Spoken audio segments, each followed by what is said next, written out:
Malala explains that she was born at dawn, traditionally a sign of luck in her community, but many people in the village still felt sorry for her family because Malala was a girl.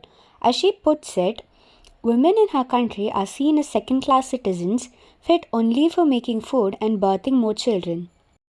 One of the only people to celebrate Malala's birth was her father's cousin, Jehan Sher Khan Yousafzai. He gave Malala a handsome gift of money. He also brought with him a large family tree, showing the sons and fathers of Malala's family. Malala's father, Ziauddin, had an unusual reaction when his cousin brought the family tree. Instead of accepting it as a gift, he took a pen and drew a line to indicate Malala's birth.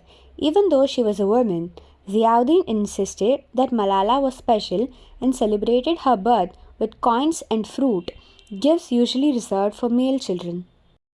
Malala is named after Malalai, a heroine of Afghanistan. Malala's ethnic group, the Pashtuns, are divided between two countries, Afghanistan and neighboring Pakistan. The Pashtuns obey a strict moral code of honor which obligates them to treat all people with honor and respect. The Pashtuns are also a proud, warlike people. Malalai is a heroine to them because in the 1880s she led the Pashtuns in a successful uprising against the British Empire. Malalai was only a teenager at the time and she set aside married life to become a general and a warrior. British soldiers killed her, but her troops eventually defeated the British. To this day, monuments to Malalai are built in Afghanistan and she is a symbol of the native resistance to foreign aggression.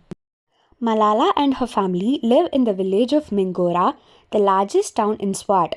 Swat has always been an Islamic town since the 11th century. Prior to this time, however, it was a Buddhist state, and there are still ruins of Buddhist temples in Swat. Malala has grown up surrounded by birds and other animals, enjoying the beauty of the valley and the surrounding Hindu Kush mountains. Malala's family is very poor.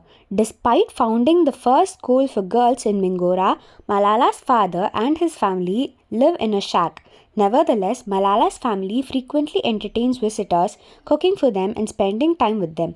Hospitality, Malala explains, is a crucial part of her culture. Malala's brother, Kushal, is named after their father's school, which he attends. Her youngest brother, Atal, is 7 years younger than she. Her family is very small by Swati standards. Malala's father, unlike the majority of Swati men, never hits his wife, whose name is Torpekai. Malala notes that the people in her community aspire to have paler skin. Malala's father, for instance, was always ashamed of his dark skin as a child. Only after he married Torpekai did he overcome his shame. Torpekai and Ziauddin had an unusual marriage since they married out of love, not social obligation. This is highly rare in Pakistan, Malala notes. Malala's family is descended from the Yousafzai, a noted Pashtun tribe who celebrated combat as well as poetry. The Yousafzai feuded with one another constantly, but in 1917, one Yousafzai warrior managed to impose order on the Swati Valley. His son Jehenzeb brought great wealth and prosperity to the valley.